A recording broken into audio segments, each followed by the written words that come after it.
kenapa dia melamun-melamun begitu? Kawan aku ini. Oh iya. Bang Ojol.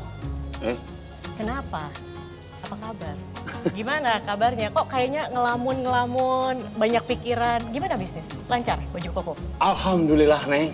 Bangkrut. Loh, kok bangkrut alhamdulillah?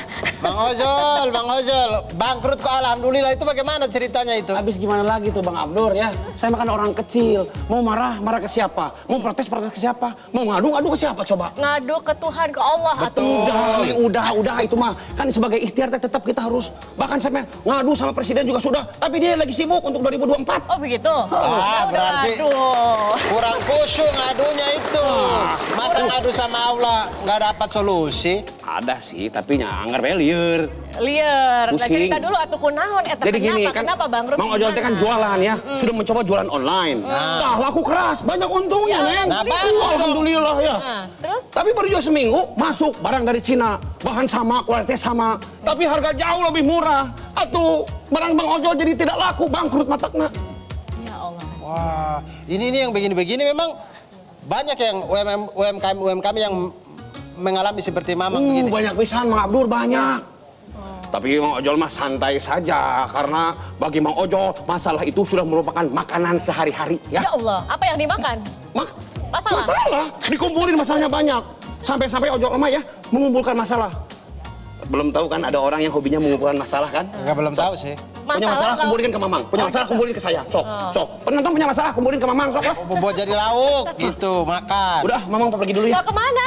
Mau mencari masalah yang lebih menantang. Waduh. Hebatnya. Orang-orang yang aneh-aneh ya, orang di mana-mana itu. Dicari, padahal datang sendiri kan? Betul, orang di mana-mana ada masalah itu jangan dicari, tapi dicarilah solusinya. Ini malah cari masalahnya. Kita mah ada masalah kita cari solusinya. Seperti di sini, di mana lagi kalau bukan di Suara Reboan.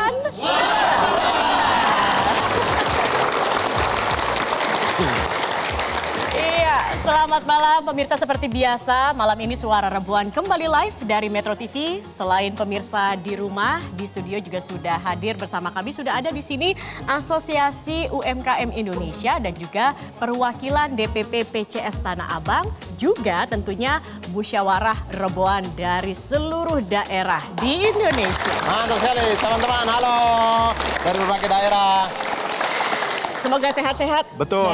Semoga sehat-sehat selalu. Dan juga Suara Reboan ini selalu menampung aspirasi teman-teman relawan musyawarah Reboan yang akan kita bahas di acara ini. Makanya untuk pemirsa yang ingin menuangkan aspirasinya, bisa join relawan musyawarah Reboan di daerah masing-masing melalui website reboan.id atau hubungi nomor di bawah ini. Oke, baik. Nah, tadi kita sudah mendengar ada satu curhatan begitu ya dari Mang Ojol gitu. Tapi tahu nggak sih Abdur, itu tuh bukan Mang Ojol aja yang mengalami hal kayak gitu. Yang cari-cari masalah seperti tadi itu. Kalau dia cari masalah tadi ya. Nah, kalau ini kemudian sedang berjualan UMKM, tapi banyak masalah juga ternyata. Ini yang paling kelihatan nih mungkin ibu-ibu juga begitu ya. Kalau sering ke pasar Tanah Abang, yang biasanya ramai, desak-desakan, panas-panasan gitu. Iya, betul. Kalau sekarang itu malah sepi. Sekarang sepi? Banyak yang sepi sekali. Jadi kalau ke sana tuh sepi sekali suasananya, nggak seperti biasa dulu begitu. Mungkin karena masih COVID mungkin di situ. Oh, tidak kan sudah kembali lagi, sudah tidak ada ya? lagi pembatasan, sudah bebas lagi. Tetapi justru setelah COVID bukannya kembali menggeliat, malah cenderung sepi. Kita lihat dulu yuk, seperti apa sih kondisi pedagang Tanah Abang saat ini. Kita saksikan tayangannya berikut ini.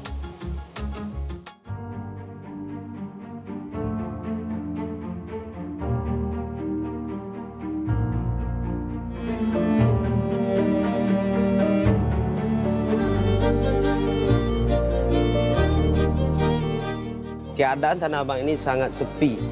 Dari 2016 sampai 2021 itu waktu-waktu atau pasar-pasar yang diharapkan sama orang pedagang. Tapi sekarang anjlok semenjak ada TikTok. Kita penjualan kita baik pun di online, di offline itu lebih anjlok lagi. Konsep kita dulu bisa kita mencapai sehari itu 10 juta, itu per toko. Kalau sekarang jangankan 1 juta atau 10 juta, mencapai pelaris saja susah.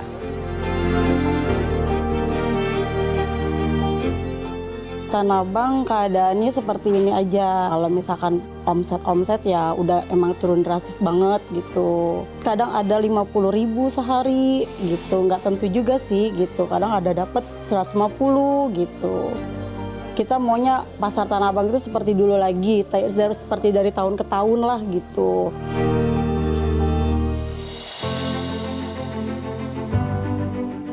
Kalau dulu kita biasanya sampai 50, 40, kadang 60 sehari. Kalau sekarang ya paling 1 juta ke bawah lah, merosot. Soalnya dari faktor pandemi itu online naik bang. Itu mulai orang berbelanja online. Jadi offline jarang, pasar-pasar ya mulai sepi. Untuk Mas sendiri udah pernah coba secara online belum jualan? Jualan online udah pernah di Shopee, tapi nggak ini ya, nggak terlalu bisa diandelin.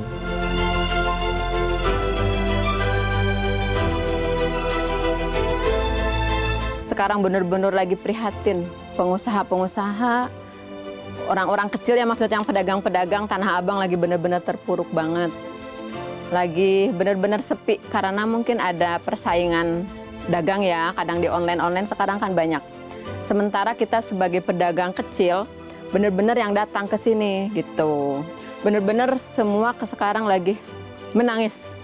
Kita sebagai pedagang mohon maaf ya, pemerintahan minta tolong pengusaha kecil dibantu.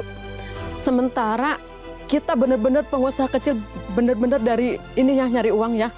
Dari kecil-kecil begini, dari retail.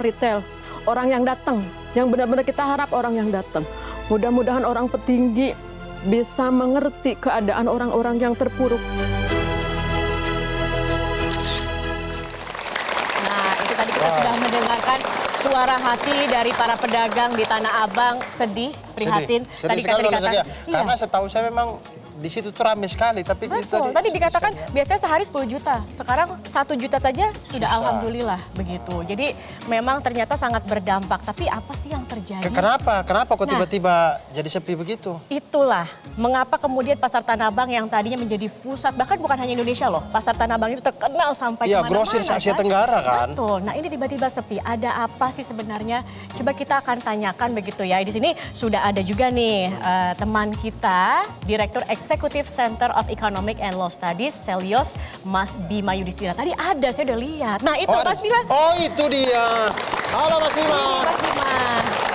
Selamat datang di Suara Rebon Mas. Thank you. Aduh Mas Bima, silakan duduk Mas. Sambil ngopi ya? Sambil Ya, ngopi boleh dong, boleh. Nah ini kan kita sudah menghidupkan UMKM juga gitu. Tapi kalau tadi kita melihat tayangan ya Mas Bima ya, prihatin juga ya melihat kondisi pasar Tanah Abang saat ini. Sebenarnya apa yang terjadi dengan pasar Tanah Abang sehingga bisa sepi seperti sekarang Mas? Sebenarnya masalah di beberapa retail, bukan hanya di pasar Tanah Abang.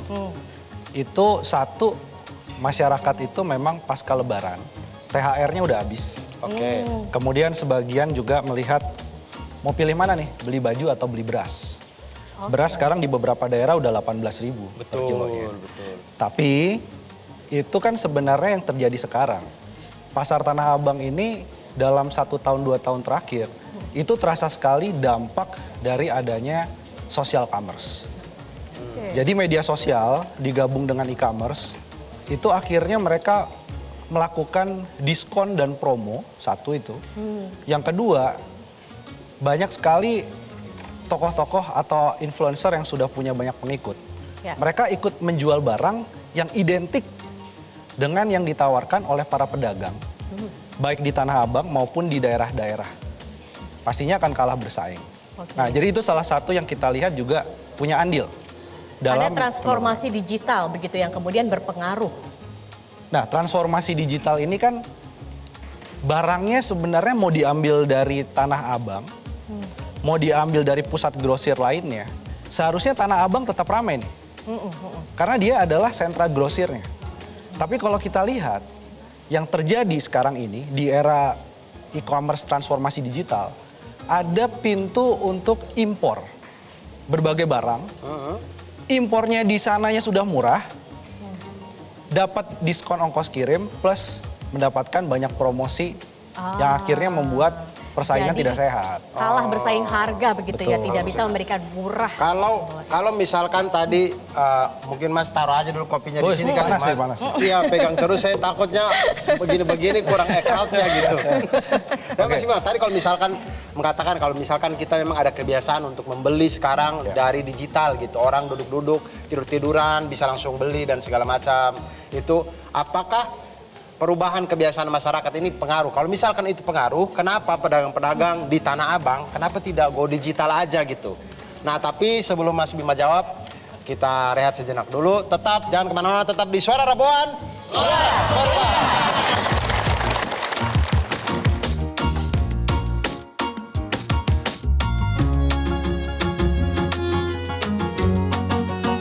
Jelajahi cara baru mendapatkan informasi. Download Metro TV Extend sekarang.